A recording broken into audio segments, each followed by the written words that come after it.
Remember how I told you in the last episode that the Solomons are a collection of islands? Well, not all of them are populated. Some are larger than others, and no doubt traveling between them can be challenging.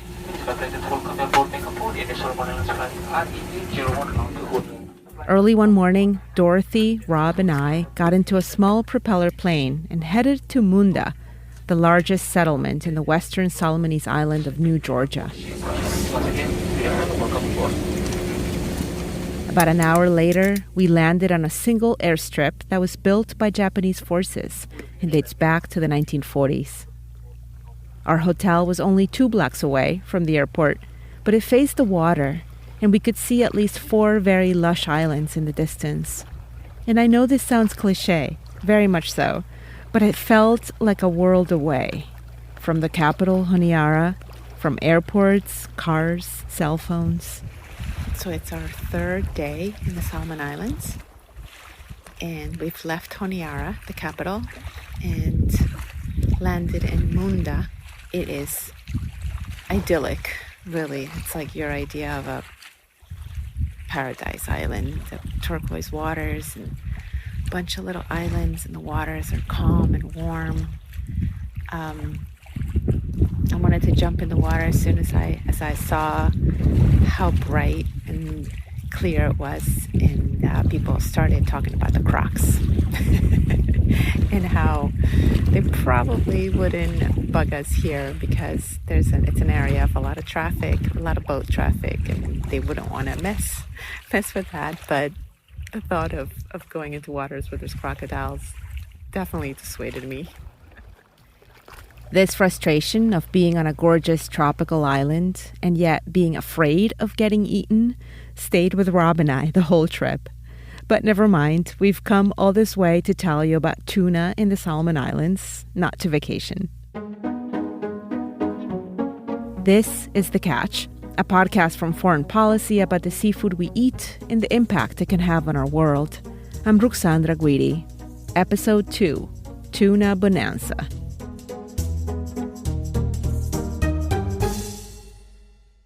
As soon as we get to Munda, our local reporting partner Dorothy helps us line up our first boat trip to the calmer waters between those islands we could see from the shore. It's morning time, and we're with Tingo Leve. He's a professional diver, motorboat owner, and conservationist from one of those islands across the way. Was there an issue with a legal trade of skins or something? And clearly, crocodiles are still on my mind as we get into his boat. It turns out they're a protected species, even though we can't see them anywhere. Well, before, I think why they put the ban to the croc is because of the harvesting for the skin, yeah, for the exports. But since then, it hasn't been lifted up until now. So, but croc attack, maybe more than 20 a year. That's a lot. Yeah. So we will be doing some trolling on top of Hyper Reef. That's the reef on the left there. So we'll be just doing circles around the reef. If there's any catch, we might catch some Spanish, or if not... Catch some Spanish, Tingo says, as in Spanish mackerel. This is the predicament of every fisher, right?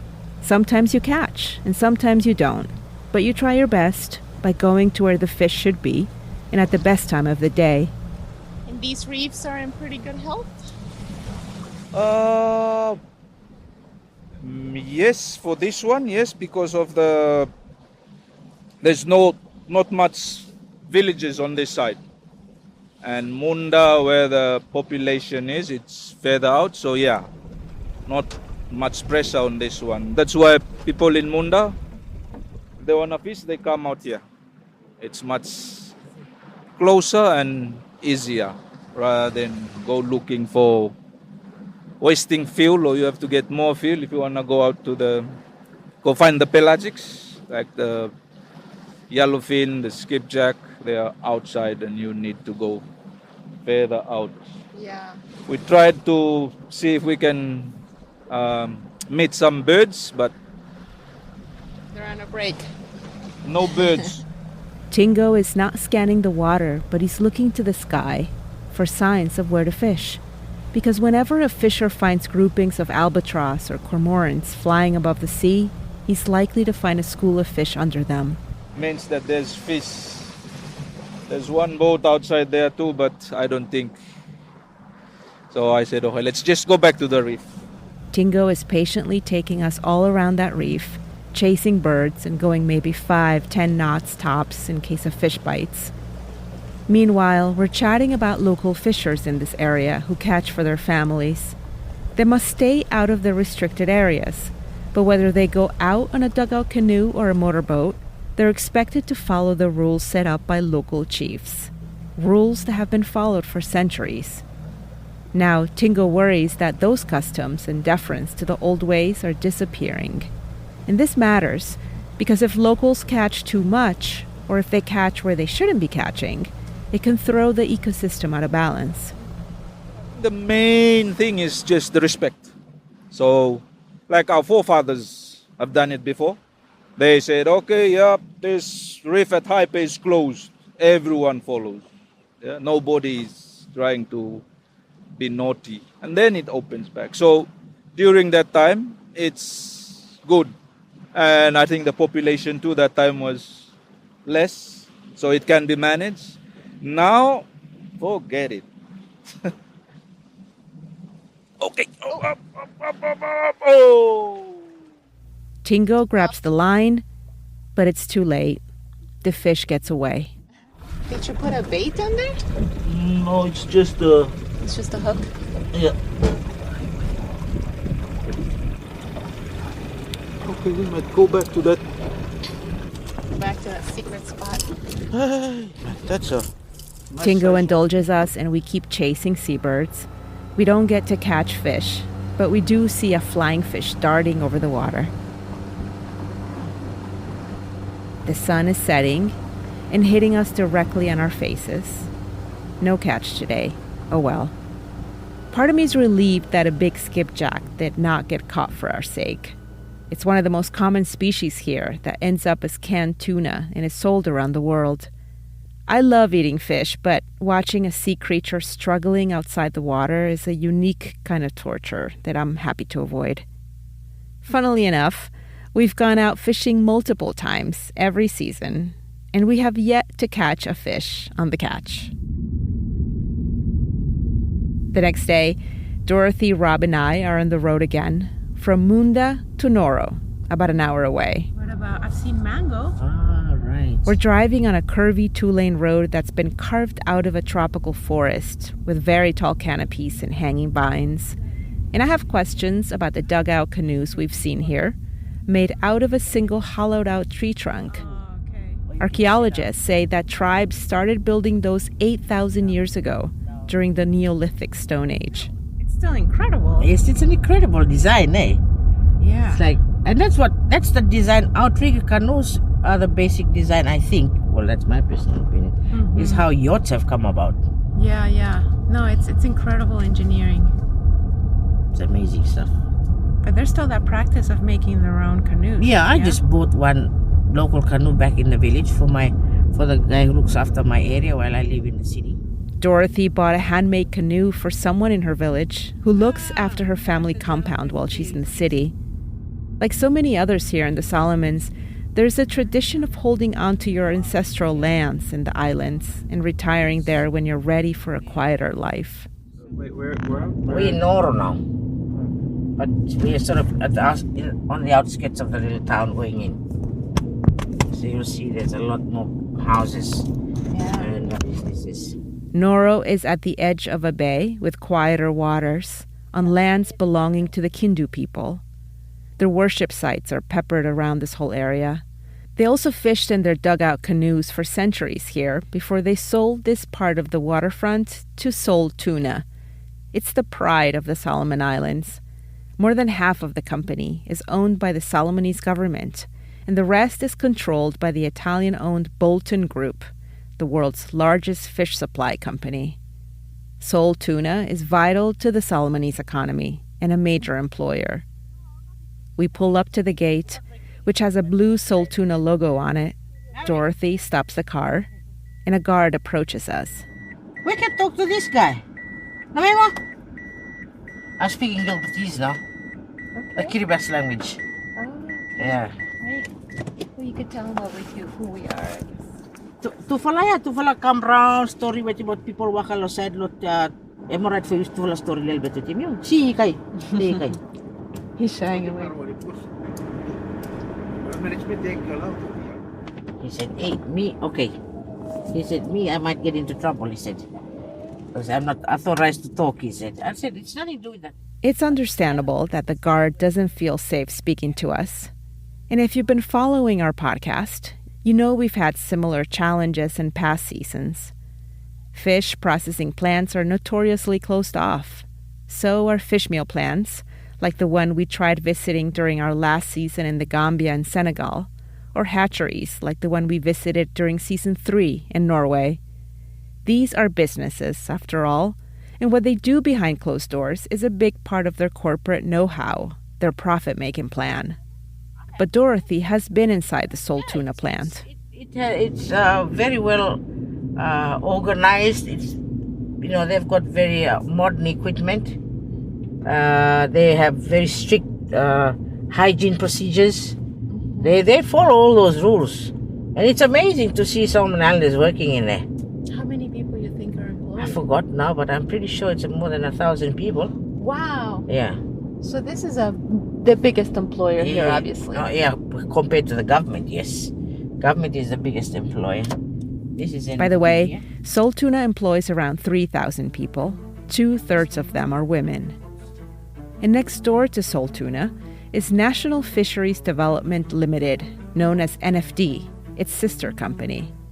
NFD manages all the industrial fishing fleets that leave this bay and travel around the Solomon Islands' exclusive economic zone, or EEZ, their sovereign waters, where only they can fish. In the Solomons, the prime catch is, obviously, tuna. It isn't random that Dorothy knows this stuff. She's been a long-time journalist here. But it goes beyond that. The more we talked, the more it dawned on me that her family is tuna royalty. She's humble, so she wouldn't say, but her uncles are, and have been for many years, corporate leaders in the Solomons tuna economy. Her uncle Frank Wickham is the general manager of National Fisheries Development Limited, or NFD. He wouldn't speak to us on the record, but Dorothy managed to convince her other uncle, a former manager at SolTuna and now chairman of its board. My name's Adrian Wickham, from here, born on the island, straight up there, Humblepeka. I'm 73 years ago. 36 years ago, I joined the tuna industry in the fishing side of things, and more specifically with National Fisheries Developments Limited, which is now known throughout the country as NFD. So Adrian grew up on the islands across the way from our hotel, and he's been in the tuna business since the early days. So yeah, that was 1989 when I joined. And we moved our base to Nauru in 2001, and it was the best thing we've ever done. Let me explain. Nauru is the most vertically integrated fishing port in the whole Pacific. You have a local fishing company and a local processing company, and the fishing company supplies the processing company, SolTuna, and NFD itself. So in terms of a vertically integrated port, Nauru is probably the best example in the Pacific. Would you be able to describe for us just how important tuna is for this culture, for this society, but what SolTuna also represents for the economy of the Solomons? First and foremost, food security. Skipjack in particular has always been the main catch of Solomon Islanders, even before industrial fishing took place. We had our own form of pole and line fishing here, and it was an easily accessible and very good protein.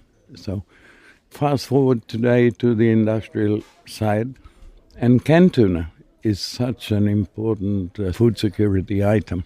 And it's been proven time and again that whenever we or our neighbors, especially Vanuatu, have natural disasters, our canned tuna products are the most easily acquired, transported, and distributed. And being the closest neighbor, we were the main suppliers of their emergency food stock. So our canned tuna actually kept Vanuatu going for many months. Tuna can be caught in the Solomons' exclusive economic zone, further out, and that ends up being processed into canned tuna, eaten here, or exported around the world. But in these waters around us, between the islands, you wouldn't see NFD fishing fleets. You'd see dugout canoes or motorboats. What they're catching has definitely changed in recent decades, Adrian says. Yeah, there has been a shift. There were times when I was young and can remember when we used to go out using the traditional means of pole and line fishing and catching fish within a reasonable distance. Having said that, we're blessed to be within the PNA, the parties to the Nauru Agreement. It's 8 countries, about 20 degrees north and south of the equator in the western and central Pacific. 60% of the world's tuna is caught in our waters. That's significant, but of more significance is the fact that it's well managed. Let's pause here for a second so I can tell you about the Nauru Agreement between 8 countries: the Federated States of Micronesia, Kiribati, the Marshall Islands, Nauru, Palau, Papua New Guinea, Solomon Islands, and Tuvalu. These signatories collectively control the majority of the world's tuna supply. That's huge. The 8 countries, very wisely so, banded together and decided to take control over their fisheries, conserving the stock of tuna, but it also is a mechanism by which the countries derive much revenue.